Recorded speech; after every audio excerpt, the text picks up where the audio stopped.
예, 그 다음 어디까지 했죠? 그러니까 지금 여기서 14절에서 보는 그 수행이라는 게 좋은 의미 아니라는 거 아시겠죠? 수행을 해야 된다. 이런 거 자체를 지금 거부하고 있는 겁니다. 마하무드라는. 왜냐? 지금 그냥 한 생각만 돌이키면 그대로 참나인데 무슨 수행이 거긴 닦을 필요가 없다.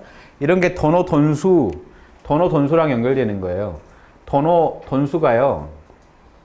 요 말이 참나에 대해서 한 말이라면 옳아요. 도노돈수라는 설명이 좋아요. 닦을 수가 없고 그냥 깨달으면 끝나요. 참나 자리는. 그런데 이 오온의 입장에서는 도노돈수가 안 되죠. 오온은 끝없이 닦아가야 됩니다. 그래서 이 도노 점수는요. 도노는 참나의 입장이라면 점수는 에고의 입장이에요. 그러니까 전혀 다른 차원의 얘기예요. 저 두 개를 가지고 논쟁을 한다면 좀 코미디입니다. 전혀 다른 차원대의 얘기를 두 개를 붙여서 돈순이 점순이 하고 싸운다면요. 저거는 지금 논점이 잘못되어 있는 겁니다. 우리 에고는요. 에고는 순간순간 계속 변화하고 무상고 무아에 위치하기 때문에 끝없이 닦아가야만 되고요. 참나 자리는 본래 퍼펙트하니까 돈수가 가능한 겁니다. 그러니까 닦을 필요가 없어요. 그 자리는. 그냥 아는 겁니다. 그래서 작은 가르침은요. 수행을 하라고 해요. 자꾸 뭘 닦으면 된다 하지만 진정 큰 가르침은 뭐라고 하겠습니까? 그냥 모른다 해라라고 하겠죠. 이원성을 초월하는 것은 왕다운 견해다. 이원성을 초월한 그런 견해를 제시하는 것은 뛰어나다. 왕다운 견해라는 건 아주 좋은 게 아니에요. 세속의 군주다운 견해라는 겁니다. 이원성을 초월한 얘기, 참나는 선악이 없어. 이런 말들은요. 뛰어난 견해다.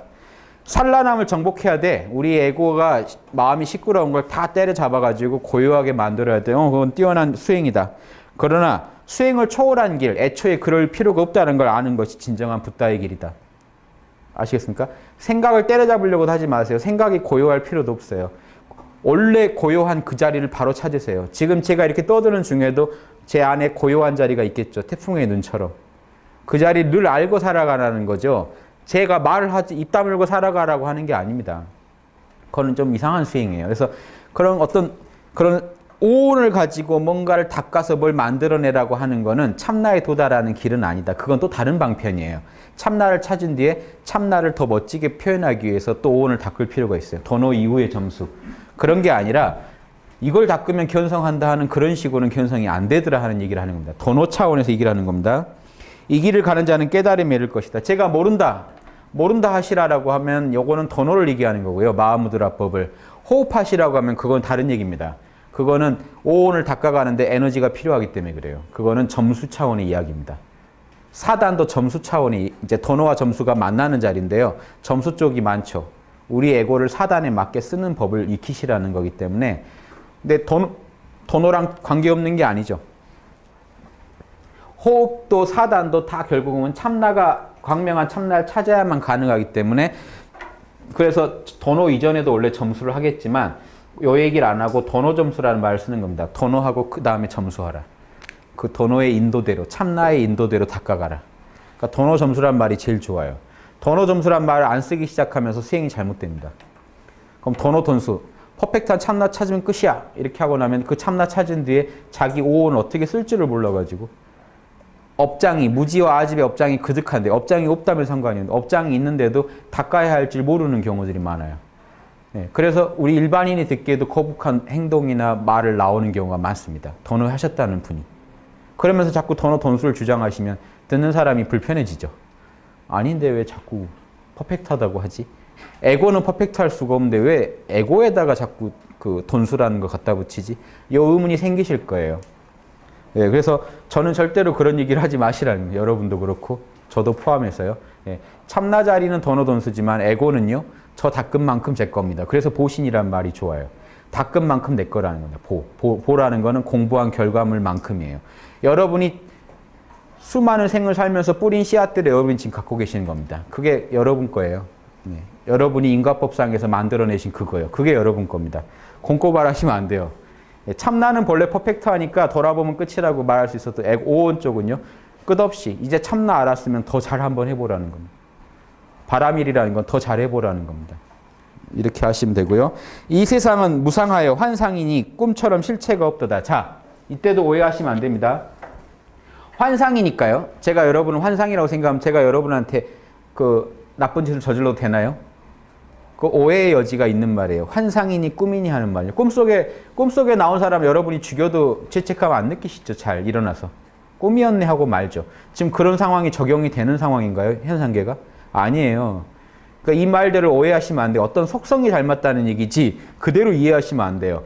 그 성자란 분들 중에 이 세상이 꿈이라고 자꾸 얘기하는 분들이 있어요. 그러면 그분을 제가 해코지해도 되나요? 제 마음에는 그분도 꿈일 뿐인데요. 그럼 이렇게 하면 말이 안 되는 얘기가 되죠. 환상이니 꿈이니 하는 얘기는요. 이 세상 모든 게 생각, 감정, 오감일 뿐인데 생각, 감정, 오감은 내 바다, 내 참나의 바다에서 일어난 파도일 뿐이잖아요. 즉 이거는 실체가 없다는 얘기를 하는 겁니다. 실체가 없어서 환상이라고 하는 거예요. 이놈이 독자적 실체가 아니라 참나의 변형일 뿐이기 때문에요. 홀로그램 같은 거 아시죠? 홀로그램이 뭐 실제로 있는 거 아니죠. 빛을 쏘니까 그 모습이 나타날 뿐이죠. 근원은요, 빛에 있어요. 즉 이런 의미입니다. 지금 요즘은 과학 문명이 발달돼서 설명하기가 더 좋아요. 꿈이라고 설명하는 것보다 오히려 더 적합한 설명은요. 사이버 세계라고 설명하는 게 더 적합해요. 현상계는 사이버 세계와 같다. 여러분이 사이버 세계에서요. 자 간단하게 우리 네이버 학당, 홍익학당에서 여러분이 다 뭐로 만납니까? 캐릭터와 본인의 캐릭터와 아이디로 만나죠. 예. 그렇다고 그게 실체가 아닌가요? 본체는 아니죠. 환상이지만 그렇다고 그게 없는 게 아니죠. 그 실체가 다 있잖아요. 예, 제 마음에 일어나는 생각, 감정, 오감도 이게 단순히 환상이라고 치부하지 마십시오. 바다가 변해서 난 거기 때문에 얘가 실체가 아니라는 걸 말하는 것뿐입니다. 실체가 아닌 것들은요. 계속 어떤 특징이냐면 무상해요. 끝없이 변해가요. 그래서 환상이라고 하는 겁니다. 예, 저기 실체가 아니라고 생각해버리면 이 현상계에 대해 부정하게 돼요. 아까 그 영속하지 않는 걸 훼손하지 마라 그랬잖아요. 그대로 존중해주는 발상이 아니죠. 현상계는 그대로 영원합니다. 왜? 이 본체가 영원하니까, 모체가 영원하니까 그 작용도 영원해요. 그 본체의 작용이라는 의미지 그게 없는 거라는 의미가 아닙니다. 여러분이 사이버 세계에서 사이버 게임 하다가 옆 사람 캐릭터 칼로 치고 아이템 뺏으면 그 감옥 가요. 그러다가는. 실체이기 때문에. 그쪽에도 참나가 있기 때문에. 꿈하고 다릅니다. 사이버 게임 같은 걸 이해하셔야 맞아요. 그쪽에도 실체가 있다는. 내 꿈에 나온 사람이 실제 실체가 있다면요. 제가 함부로 해코지하면 안 되겠죠. 꿈이랑 다르다는 얘기를 제가 드리는 거예요. 세속을 버리고 가족을 버리고 이런 부분이 좀 대승적이지 못합니다.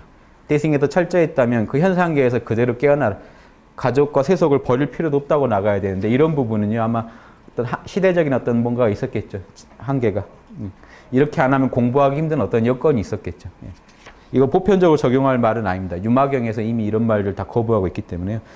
욕망과 징호의 사슬을 끊고서 숲과 산에 들어가서 명상하라. 이것 때문에요. 제가 볼 때는 이런 부분 때문에 금강승에서도 아주 대승적이지 못한 이런 부분 때문에 미라레빠도 절대 산에서 안 내려와요.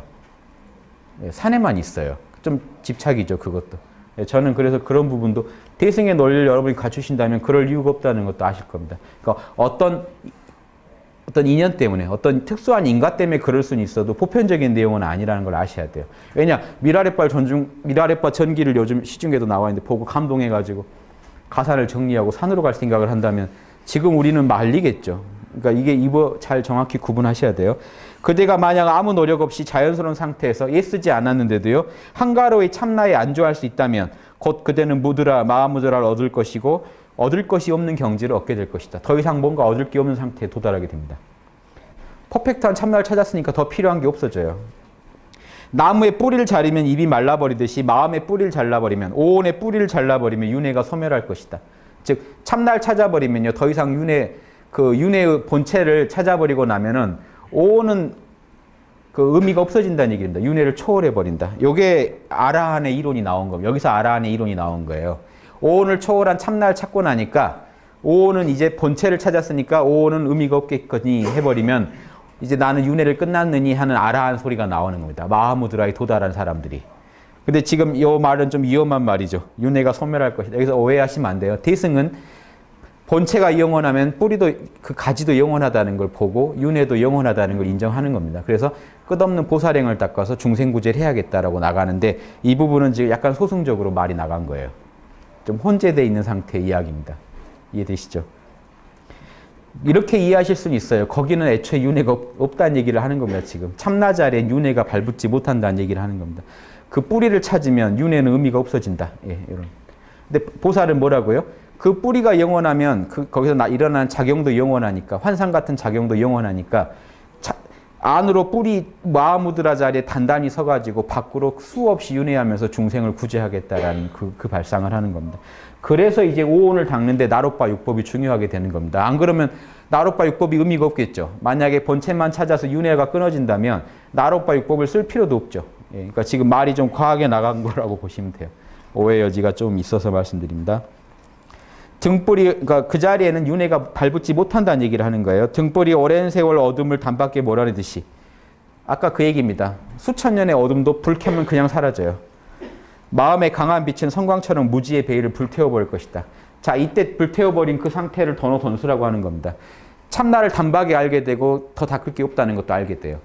참나랑 다이렉트로 만나요. 자 여기서 말하시라는 게요.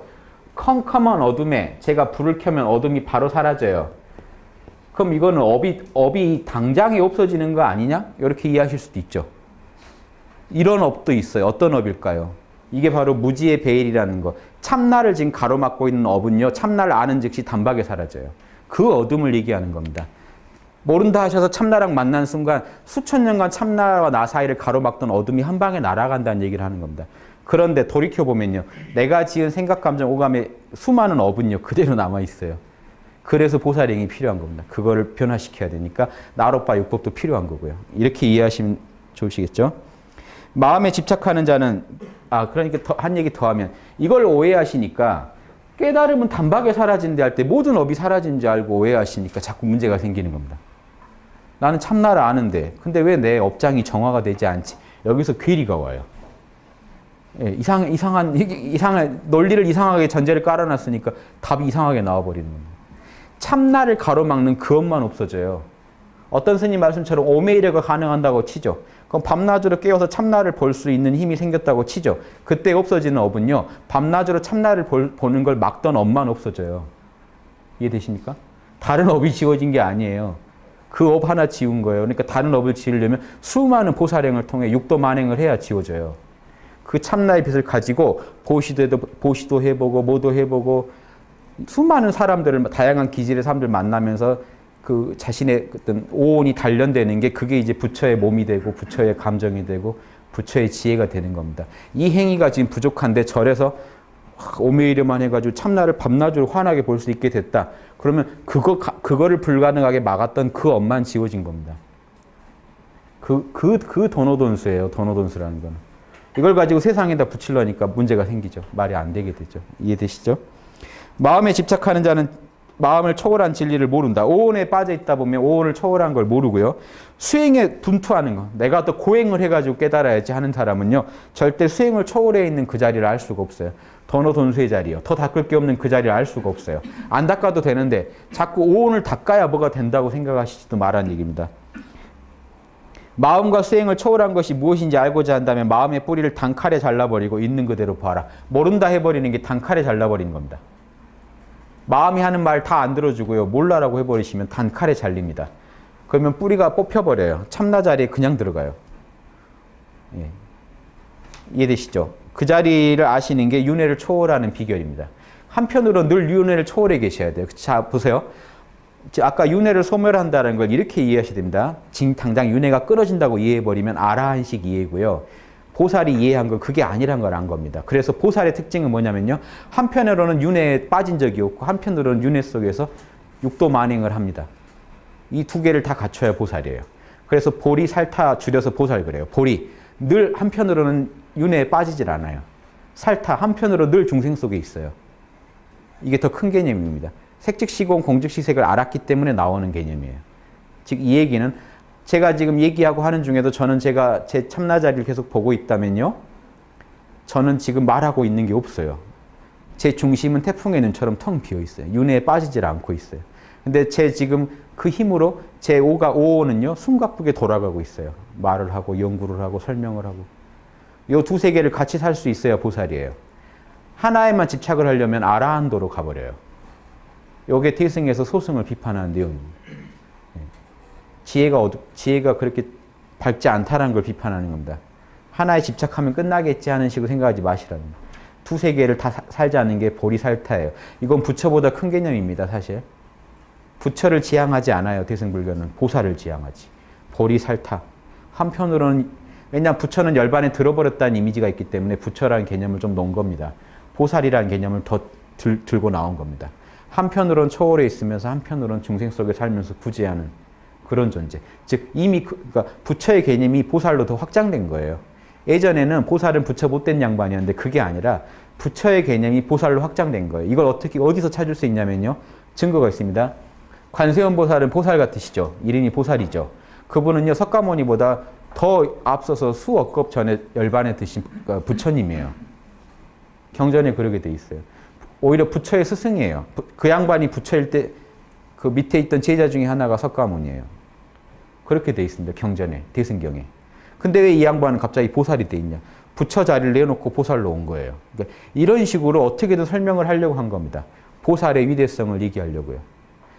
부처는 열반에 들어가 버려야 되니까 중생을 못 도와주잖아요. 초기 불교 개념으로는. 그러니까 다시 중생계에 들어온 양반이에요. 관세음 보살은. 원래 부처인데.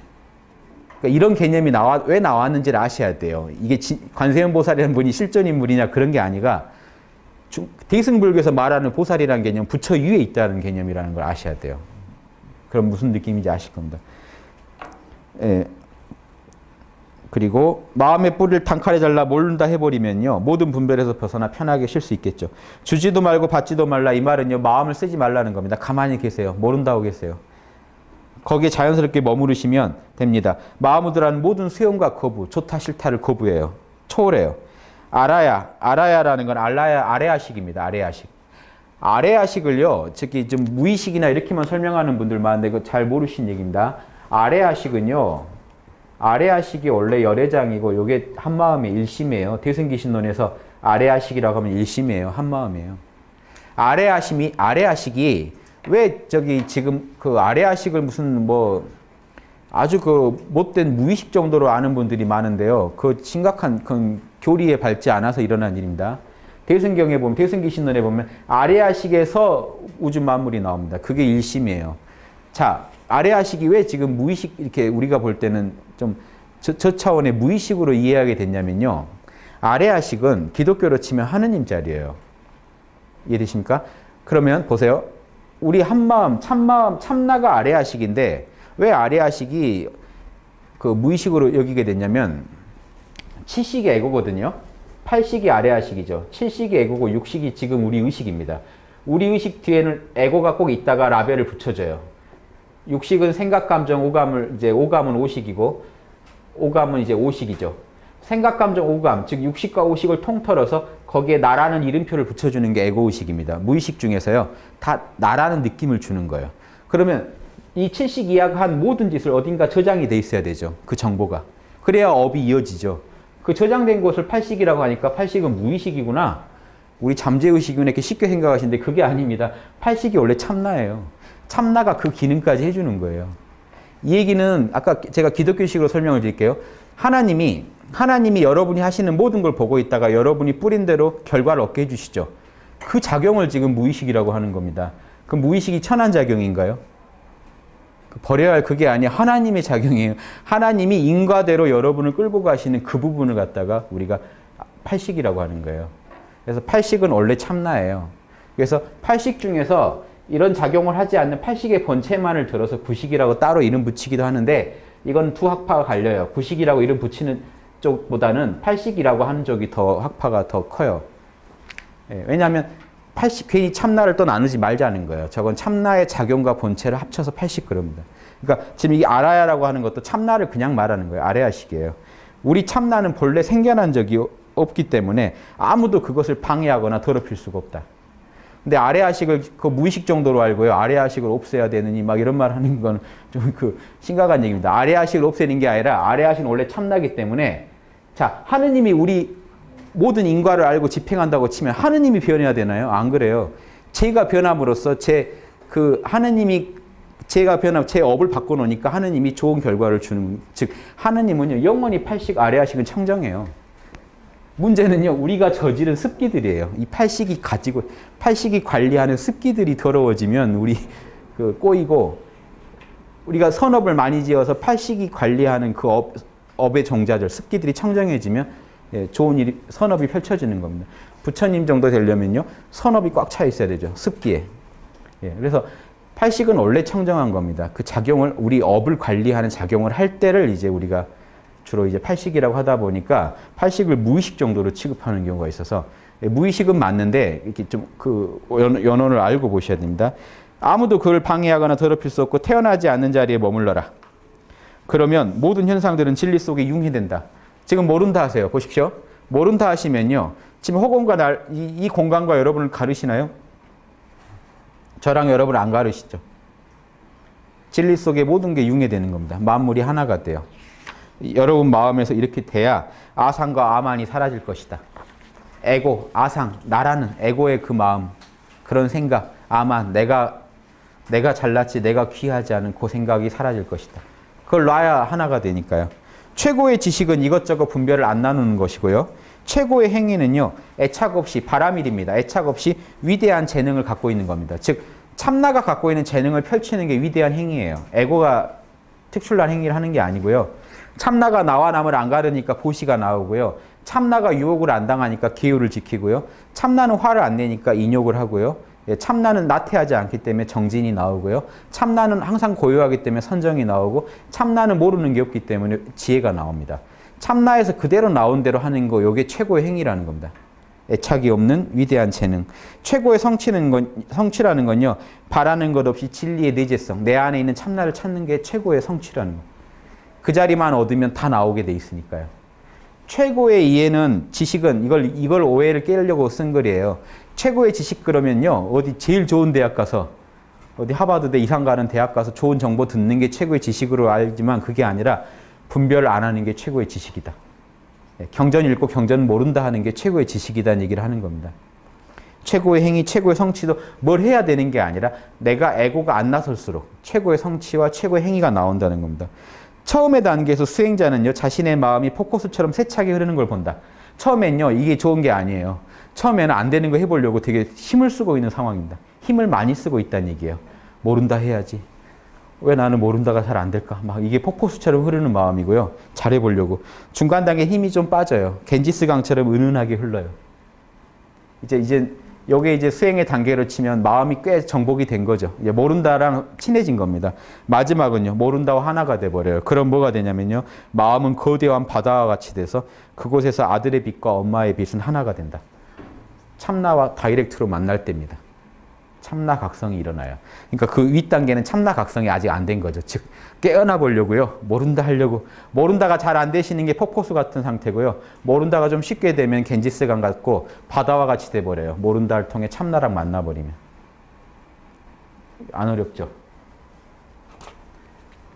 잘 아시는 거죠?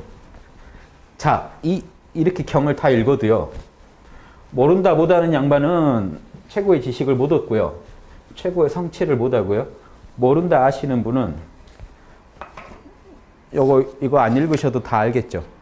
모른다 잘하는 게 최고라는 거 아시겠죠. 자, 깎기파의 수행체계를 빨리 한번 간단하게 보고 끝낼게요. 금강승에 대해서 제가 이제 소개를 해드리는 겁니다. 금강이 다이아죠. 예, 금강승. 금강신을 만들자는 건데요. 요 공부에는 과라는 건요, 크게 이렇게 얘기해요. 도, 인. 원인이고 이게 결과죠. 어떤 결과물을 얻으려고 금강승이 수행하냐는 겁니다. 금강승이 얻으려는 결과는 뭐냐? 아까 말씀드린 겁니다. 삼신의 성취. 뭐죠? 법신, 보신, 네, 화신. 보는 갚을 보자요. 인과 응보의 보자입니다. 내가 공부한 만큼 갖게 된 몸이에요. 그걸 가지고 화신은 현상세계 사람들한테 보여줄 때 화신 그래요. 화신의 다른 말로 응신이라고 해요. 응아름자. 중생의 응에서 그때그때 몸을 만들어 나타낸다는 거예요. 동양에서는 이런 것들이 동양에서는 신선사상이에요. 특히 동이족들한테서 신선사상이 시작되는데, 수행에서 이 에너지를 단련해가지고요, 마음대로 현상계, 생사를 초월해서 돌아다니는 사람들을 신선이라고 하는데요. 그걸 금강신이라고 하는 겁니다. 그러니까 근데 이 법신이 수철하지 않으면 이것들도 다 가짜가 돼요. 법신은요, 방금처럼 마하무드라를 통해서 즉각 법신과 하나가 되겠죠. 자, 근데 이제 좀 어려운 개념이 하나 들어가요. 마하무드라만 하면 될 거면 이게 법신이 다 각성되느냐 진짜로 금강승에서는 그렇지 않다고 봐요. 그러니까 여러분이 마하무드라만 하면 견성을 아는 것 같죠. 왜냐하면 참나는 퍼펙트한데 퍼펙트한 참나를 알았잖아요. 근데 금강승에서 이제 본격적으로 나로바 육법까지 얘기하면요. 하자가 있어요. 뭔 하자가 있냐면요. 참나 자체는 퍼펙트하지만 그 참나를 우리가 마하무드라를 통해 느꼈을 때요. 그게 다 느낄 수가 없다는 거예요. 에너지의 정도, 내 에너지의 배양 정도에 따라서 참나가요. 덜 드러나요. 그래서 공부를 할수록 참나와 더 친해져요. 그러니까 참나는 퍼펙트한데 이 개념이 어려운 개념입니다. 참나는 퍼펙트한데 모광명은 퍼펙트한데 좌광명이 자꾸 자식의 광명이 변해간다는 겁니다. 그럼으로써 이 종합적으로 정광명이 다르게 느껴져요. 우리가 공부해 나갈수록. 그래서 대승불교에서는요. 견성도 10가지 10단계의 견성으로 나눕니다. 일지보살의 견성, 이지보살의 견성에서 이름을 달리 붙여놔요. 대승하고 금강성은 하나예요. 금강성은 좀 더 밀교적인 이런 차크라 수련이나 이런 몸을 만드는 수련을 더 얘기하는 것이 이제 금강성의 차이입니다. 그러니까 마하무드라를 통해서 우리가 참나를 깨칠 수 있는 건 그때의 참나는요. 아주 정광명이 못 된다는 얘기를 하는 겁니다. 그것도 분명히 정광명인데 이 금강성이 추구하는 정광명은 그게 아니에요. 좀 더 차이가 있어요. 그걸 다시 말씀드릴게요. 요 개념 이해되시죠? 모른다만 하시면 돼요. 그런데 에너지 수련을 하다 보면 그 참나 자리가 다르게 느껴진다는 게 문제가 있습니다. 다르게 느껴져요. 더 투명해져요. 더 광명해져요. 이 부분 때문에 금강승의 핵심이 여기 있습니다. 그래서 이거 안 닦은 사람은요. 선만하신 분은 뭐 참나를 내가 늘 참나를 느끼고 모른다로 사는데 뭘 더 하란 말이냐 이런 말을 하세요. 왜 내가 또 호흡을 해야 되느냐. 왜 차크라를 찾아야 되느냐. 이런 이유가 있어서 그래요. 여러분이 마하무드라를 만약에 처음 해가지고 깨달으신 그 정광명을요. 이 나로바 육법으로 치면 그게 온전한 정광명이 아니에요. 여기까지 말씀 한번 드릴게요. 좀 어려우실 수도 있는데. 그럼 이 도에는 두 가지 도가 있어요. 이걸 얻으려면 법신도 알고 법보 화신을 다 에너지로 닦으려면 마하무드라라는 공부도 해야 되고요. 근데 마하무드라는요. 아무것도 안 하는 공부죠. 그래서 해탈도라 그래요. 그냥 곧장 현상계를 초월해버린 도예요. 그런데 나로바 육법은요. 육법은 오온을 닦는 거예요. 즉 이거는 방편도예요. 현상계에서 뭔가 자꾸 해야 돼요. 이걸 도교에서는 이걸 성공부, 무의공부라 그래요. 아무것도 안 하는 공부. 아무것도 안 할수록 더 잘하는 공부고요. 도교에서 이걸 유의공부라 그래요. 하는 공부, 뭔가를 잘해야 돼요. 명공부, 내 생명, 내 에너지를 닦는 공부에서 도교에서는 성명 쌍수 그럽니다. 근데 이게 재밌죠. 인도나 티벳에서도요. 유의 공부를요. 무형의 길이라고 하고 아래 길을 유형의 길이라고 해요. 이걸 무의, 유의 이렇게 나누는 동양의 분류랑 같습니다. 그 인은 뭘까요? 요 인을 갖다가 따로 이제 빼볼게요. 인은요. 재료예요. 뭘 가지고 수행해서 저걸 만들어내나요? 오온이죠. 오온. 오온을 단련하는 겁니다. 자, 그런데 금강승에서는 새 몸과 새 마음이 있다 그래요. 밑에 보시죠. 몸에 세 종류가 있어요. 보세요. 1, 2, 3 있으면 몸 세 종류, 마음 세 종류가 있습니다. 1차로 어려운 게 아닌 게요. 몸은 색이고요. 수상행식은 마음이죠. 느끼고 생각하고 의지를 품고 식별하는 거 마음이고요. 색깔은 지수화풍이 색입니다. 그래서 지수화풍 수상식 하면요. 모든 게 물질과 마음이 다 포괄돼요. 즉 색은 거친 몸, 거친 마음이에요. 1단계는 거친 몸, 거친 마음이에요. 재료가. 이게 이제 화신의 재료예요. 이해되십니까? 화신의 재료예요. 요게. 1단계는 새 몸 중에 화신의 재료고요. 2단계는요. 보신의 재료고 3단계는 법신의 재료예요. 지금 금강성을 이해하시는 겁니다. 화신의 재료는요. 우리의 거친 몸뚱이에요. 요 지금 만져지는 지수화풍이요. 요 덩어리는 지고 요 안에 흘러다니는 피나 이런 고름은 뭐죠? 침이나 물이고요. 요 열기는요. 불이고 요 안에 돌아다니는 에너지는 바람이에요. 지수화풍이 지금 요 거친 지수화풍입니다.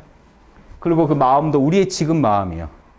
여러분이 쓰시는 지금 마음이 거친 마음이에요. 요게 화신의 재료예요. 보신의 재료는요. 좀 더 미세해요.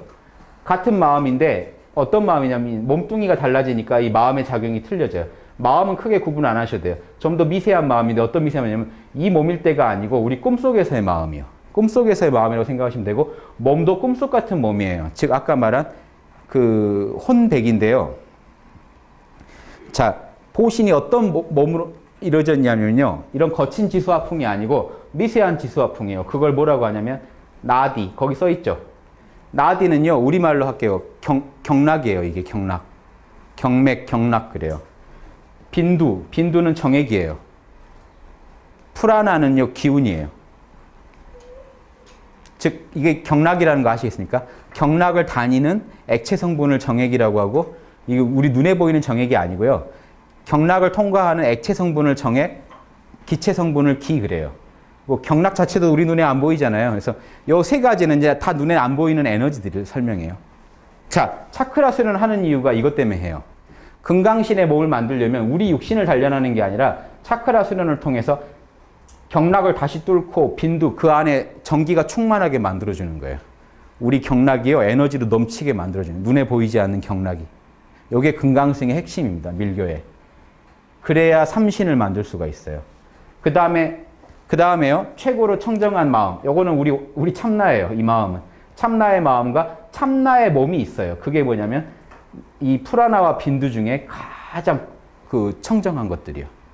청정한 전기가 불멸의 빈두라 그래요. 불멸의 정액, 불멸의 에너지가요. 참나의 몸이 돼요. 자, 지금 보세요. 왜 마하무드라 수련만으로 안 되는지 아시겠죠? 마하무드라 수련은 이 마음만 알지 이 마음의 몸을 못 만들어줘요. 불멸의 청정 에너지를 갖다가 청정 에너지까지 회복할 때 자, 본래 퍼펙트한 참나가 온전히 드러난다는 겁니다. 참나가 본래 퍼펙트하다는데 이견이 있는 게 아니고요. 내 안에서 내가 청정한 에너지를 못 모아주면 참나가 드러날 때 제한적으로 드러난다는 겁니다. 참나가 제대로 드러나면 어떻게 되냐면 내 경락을 주제해가지고 내가 죽은 뒤에도 내 경락체를 이용해서 보신, 화신을 마음대로 만들 수 있다는 거예요. 이게 금강신의 핵심, 금강승의 핵심이에요. 이게 제가 쓴 용호비결, 동양의 단학 이론이랑 똑같은 겁니다. 하나도 안 틀려요. 그래서 제가 예전에 용호비결을 써놓고 그것도 제가 몸으로 실험을 하고 써봤는데 이쪽 계통에서 이렇게 얘기하는 걸 들으니까 똑같은 거예요. 인도의 요가에도 있고요. 이거는요. 에메랄드 타블렛 같은 서양 신비학에도 있어요. 그거 아는 사람들은 알아요. 그래서 이거를 우리는 금강신이라고 하고 불교에서는 저기 서양 연금술에서는 현자의 돌이라 그래요. 저렇게 만들어진 불멸의 생명체를. 동양에선 단이라 그래요. 동양의 네단이라는 게 서양의 현자의 돌이고 그게 유황과 수운을 합쳐서 만들어진다고 그렇게 표현하는 게 이 원리 때문에 그래요. 지금 그 원리는 설명이 안 됐죠. 자, 재료와 닦아가는 법과 결과물이 나왔다면 그 닦는 법 중에 제일 핵심이 이겁니다. 여기까지만 간단하게만 설명드릴게요. 자, 우리 태극 모양만 아시면 돼요. 태극에는 여기가 음이면요. 여긴 양이고요. 여기가 양이면 여기는 음이죠. 반대께 색이 있죠. 즉 보세요. 위로 타오르는 거는 불기운이면 흘러내리는 물기운이죠. 그럼 불기운 속에 이 부분을 그려놓은 겁니다. 이 부분을 그려놓은 거예요. 불이 가득한 중에 뭔가 음한 게 생겨가지고 물을 만들어내요. 이 음양의 조화로 만물이 도는데 티벳식으로는 여기 위에 원래 뭐가 있죠? 그러니까 흘러내리는 게 백색 빈두. 남자의 정액에 해당되는 백색 빈두라는 게 아까 빈두가 정액이라고 그랬죠. 백색 액체가 흘러내려요. 여기서 치솟아 올라갈 때는 이 불기운이 여기 핵심이 있기 때문에 여기서 올라갈 때는 불이 적색이죠. 태양빛, 적색 빈두가 올라가요. 적색 빈두가 올라가고 백색 빈두가 내려오면서 돌고 돌아요. 그래서 티벳은 아예 저걸 어떻게 하냐면 앉아가지고요. 배에선 불이 타오르는 상상을 하고요. 단전에서 이마에서 하얀 버터가 녹아 흘러내리는 상상을 해서 시각적으로도 훈련합니다. 처음에. 그래서 실제로 이게 돌아가야 돼요. 돌아가다 보면 어떻게 될까요? 이 두 음양의 에너지가요. 여기서도 하단전 아랫배에서도 만나고 상단전 머리에서도 만나요. 이때 머리에서 음양의 에너지가 이 뇌 속에서 만나게 되면요. 원래 마하무드라를 통해 깨어난 사람은 그 에너지를 만나면 빛이 청정광명이 확연하게 달라져 버려요. 머리에서 광명이 투명함이 훨씬 세집니다. 그때 진정한 정광명을 인정해줘요. 이해되십니까? 왜냐? 이 에너지를 몸이 만들어졌기 때문에. 참나의 몸까지 얻었을 때 진정한 청정광명이 됩니다. 요거는 단학이나 다 똑같아요. 그때 단학에서도 저때 진짜 견성했다고 주장합니다. 제 영어비결 보셔도 나올 거예요. 설명이 다 나와요. 그 에너지를 먹은 법신하고 에너지를 못 먹은 법신하고 차이를 나눕니다. 이게 금강성의 핵심이에요. 뭐 이거 지금 대략 들으셨지만 이거 아시면요. 금강성이 뭐 하는 데라는 거 아실 겁니다. 나머지는 다 그건 거죽이에요. 가서 뭐죠? 차크란가요? 뭐 천도제 같이 뭐 지내고 뭐 하고 하는 건 다 그거는 그 의식이고요. 수행의 핵심은 이거예요. 이거 못 배워오면요. 배워온 게 아닙니다. 밀교 모르는 거예요. 저거 하는 사람들이 진짜 밀교 하는 사람들이에요. 그래서 그 두 가지가 해탈도 방편도 그런다면 보세요. 다시 한번 정리해 볼게요. 해탈도는요. 마하무드라예요. 아까 배우신 마하무드라고 틸로파의 6원칙이라는 게 있습니다. 이거 한 번만 읽어보시면 모른다라는 얘기를 이렇게 틸로파의 6원칙이요. 지금도 티벳 밀교에서는 이제 마하무드라의 핵심 비법입니다.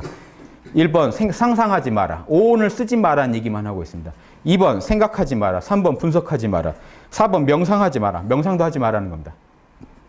5번 숙고하지 마라. 6번 마음을 자연스러운 상태로 두라. 어떤 고민도 하지 말고요. 어떤 생각도 없애려고도 하지 마시고 명상이라는 게 그겁니다. 뭔가에 집중하려고도 하지 마시고 뭘 없애려고도 하지 마시고 어떤 대상이에요. 그냥 모른다고 하고 자연스럽게 내려두면 평상심이 도라는 겁니다. 그대로 참나다. 요 틸로파의 6원칙이 마하무드라의 핵심입니다. 그 마하무드라의 4단계가요. 보세요. 요거 지금 이 적어놓은 것만 알아두시면요. 금강승 다 아시는 겁니다. 마하무드라의 4단계를 볼게요. 1단계가 전일. 모른다를 하려고요. 내려놓으려고 모른다를 하려고 집중해 가는 단계예요. 아직 참나를 못 만났어요. 2단계가 리히. 희론을 떠난다는 겁니다. 옆에 희가요. 희론이에요. 추론. 이런저런 소리들이요. 분별을 떠난다는 겁니다. 2단계에 참나를 만나요. 만났죠. 희론을 떠났다는 얘기는 참나를 만났어요. 3단계는 뭐냐면요. 일미. 우주가 다 참나로 느껴지는 게 몰고 가요. 색수상행식이 다 참나구나까지 알아요. 일미에. 그 다음 4단계는 무수. 무수는요. 내가 닦지 않아도 늘 그 상태에 되게 만드는 겁니다. 요 4단계가 저희 학당에서도 체크하는 게 이걸로 체크해요. 똑같아요. 편안하게 애쓰지 않아도 깨어 계실 수 있나요? 요게 무수입니다. 늘 참나라는 게 흐르는 단계. 별짓을 다 해도 참나를 잊어버리려고 해도요. 내가 참나라는 걸 잊을 수가 없는 상태예요. 무수예요. 그러려면 그 전에 일미를 통과해야 돼. 일미 중에 오메이려도 있고 뭐도 있고 다 있는 겁니다. 우주가 참나뿐이라는 걸 알기 위해서 여러 가지 부딪혀봐요. 삼매도 끝까지 들어가 보고 우주가 다 참나로 보일 때까지 밀고 가봐요. 그러고 나서 내린 결론이 그냥 참나였구나. 온통 참나였구나 하고 그 다음부터는 그렇게 힘을 안 써도 늘 그 상태에 머물게 돼요. 요게 마하무드라의 4단계고 요거 아시면 끝나요. 이거를 수행 전에도 하고 나롯바 육법 전에도 하고 나롯바 육법 끝나고도 이겁니다. 결론은. 왜냐? 법신, 보신, 화신을 다 만들었어도요. 보세요. 보신, 화신에 집착하시면 안 돼요. 다 법신. 결국은 이게 법신에서 나왔다는 걸. 이게 본체라는 걸 아셔야 되기 때문에 법신, 보신, 화신을 다 만들고도 다 내려놓을 수 있어야 돼요. 예, 이해되시죠? 예, 이 시부도에서 텅 빈 자리가 그겁니다. 텅 빌기 전에 소를 키우고 막 하는 게요. 보신, 화신 다 만드는 거예요. 그런 다음에 다 내려놓고요. 공으로 돌아갑니다. 그런 양반만이 이제 진정한 중생구제행을 할 수 있다는 겁니다. 깎기파 방편도 나롯바 육법이 뭔지 간단하게만 설명드릴게요. 시간이 없는데 나롯바 육법도 그것도 한번 들으셔야죠. 언제 또 하겠습니까? 자, 이 순서로 공부하는 겁니다. 1번이 백곡불이에요. 백곡불이요. 아까 그 하단전에다 불 내는 거예요. 이걸 불을 내야 위에서 이제 액체가 내려오고 불이 올라오고 해서 순환이 일어나요. 백곡불, 이거 이제 티베트어로 뜸모수행이라고 합니다. 미라레빠한테요, 제자 중에 아주 막 몇십 일씩 선정에 드는 대가가 그 제자가 찾아와요. 그 제자가 이제 깜뽀빠인데, 깜뽀빠가 찾아왔는데, 제가 이렇게 공부했습니다 하니까, 그 티벳은 주식이 보리떡이잖아요. 보리가루를 막 이제 손으로 주무리고, 뭐 차죠? 그 차에다 같이 우유 차에다 마시는 게, 그게 이제 스님들 먹는 건데, 이걸 막 뭉치고 있다가, 네가 한 수행은 이 보리떡만도 못해라고 딱 쳐버려요. 그러니까 마하무드라는 이미 그 양반이 깨쳐서 왔는데 그걸 우습게 알아요. 내 밑에서 12년 나롯바 육법을 닦으라는 거예요. 나롯바 육법은 12년이 걸려요. 원래 이게 12년 과정입니다. 단박에 아는 마하무드라랑 틀려요. 이거는 금강신을 만드는 과정, 에너지를 변화시키는 과정이기 때문에 12년. 이거 나한테 배워야 돼. 그렇게 얘기할 정도고요. 그래서 실제 그 깜뽀빠가 공부를 해서 온몸의 차크라를 다 열고 하는 과정이 미라레빠 10만성에 보면 나옵니다. 차크라를 다 열어요. 그래가지고 온몸이 전기로 충만해지니까 유명한 이야기가 깜뽀빠 와이프가 이 양반이 잠자리를 안 하는 거예요. 그 뒤로 열받아서 옆구리를 칼로 찔렀다라는 전설이 있습니다. 그랬더니 하얀 정액이 흘렀다. 이게 눈에 보이는 게 아니죠. 이게 이 얘기는 엉터리인데 이 얘기 담긴 내용이 깜뽀빠 온몸이 전기로 꽉 찼다는 나디가 경락마다가 이게 이런 전설이 내려와 변형돼서 불경에 원래 이런 전설들이 많아요. 목을 치니까 고승에 목을 치면 흰 피가 나온다. 요게 정액이에요. 온몸에 전기가 꽉 찼다는 얘기를. 2차돈 순교 이런 얘기도 2차돈 순교할 때 그런 일이 있었던 게 아니고 불경에 원래 나오는 그러니까 그 찬양해 준 거예요. 순교를 찬양하느라 그 얘기를 들어줍니다. 쳤더니 흰 피가 나왔다 이런 게요. 그 양반이 아주 고승인 원래 고승이라야 고승에서도 흰 피가 보이는 게 아니에요. 눈에 보이는 흰 게 아니고 온몸에 무형의 전기가 꽉 찼다는 얘기를 하는 겁니다. 이걸 티베트 고승들은 알아요. 이게 분신할 때 쓰는 거다라고 합니다. 보신, 화신 그거 쓸 때 하는 거라고. 그걸 하기 때문에 첫 번째로 백곡불 수행을 해요. 그러면 먼저 정광명을 하고 왔더라도 마하무드라를 다 하고 왔더라도 백곡불 수행을 다시 여기서 시작해야 돼요. 그래서 온몸의 에너지가 교류가 일어나야 됩니다. 그래서 뭐가 있냐면요. 이 백곡불 수행하기 전에 하는 그런 견성 이런 것들은 이제 그 우리가 일주보살의 견성이라면 백곡불 수행을 해가지고 얻은 견성은요. 그 어느 경지냐면 한 이지보살은 돼요. 계제가 완전히 달라요. 네. 그래서 이 백곡불 수행을 먼저 한 다음에요. 두 번째로 정광명이 오는 겁니다. 이때 정광명은 뭘까요? 이게요. 인위주천이라고 우리 동양의 대주천 단학이랑 똑같아요. 이 순환이 인위적으로 처음에 돌려요. 이 순환을. 그 다음에 자연주천이라고 자연히 승강이 일어나요. 자연히 기운이 돌다가 그러다가 3단계에서 일어납니다. 3단계에서 위아래 아랫배나 아래 차크라나 위에 차크라에 전기가 꽉 찼을 때 그때 정광명이 일어나요. 온몸이 사라지고 참나만 잡았을 때 에너지가 투명하게 광명하게 펼쳐질 때가 나와요. 요게 이제 진짜 이게 두 번째 나온 정광명입니다. 그러면 세 번째는요. 환신이라고요. 이때 이제 선정 중에 몸을 갖다 만들어서 분리시켜봐요. 그 정도 에너지가 있으면요. 몸을 분리시킬 수가 있습니다. 허공의 에너지체로 내 몸에 있는 에너지체를요. 몸에서 뽑아서 분리시켜봐요. 그게 가능해지면 환신이에요. 그 수행이. 그 다음에 몽환은요. 꿈속에서도요. 자기 몸에 있는 에너지체를 느껴보고 그게 환신이라는 걸 체험하는 겁니다. 4단계까지가 본이에요. 5, 6은요. 말법입니다. 5, 6은요. 좀 특수한 비법이에요. 4단계까지가 공부할 때 필수로 하는 겁니다. 그러니까 티베트 고승들 얘기 중에 이런 게 있어요. 제자가 선정 중에 환신을 만들어서 시장에 놀러 가니까 스승이 가가지고 잡아와요. 환신이. 스승도 환신을 낳아가지고 가서 잡아오는 얘기들이. 이게 금강승이니까 나오는 얘기예요. 선불교에는 이런 얘기 없죠. 왜냐하면 선불교에서 금강승 하신 분들은 동양의 도교나 단학으로 했어요. 그래서 이걸 밖에다 얘기 안 하고 은밀하게 했어요. 그러니까 선불교에서는 좋아하는 얘기가 아니니까요. 그래서 이 정광명 3번 환신. 자, 근데 재밌는 게 3번 환신이나 4번 몽환도요. 자, 이렇게 환신을 체험하고 끝이 아닙니다. 다시 정광명으로 꼭 돌아와요. 법신으로 다시 녹여야 돼요. 환신에 있는 불순물들이 있어요. 그 에너지의 불순물들을 늘 깨워서 그 환신을 다시, 환신도 어디서 나옵니까? 환신은 홀로그램이에요. 본체는요, 참나에서 나와요.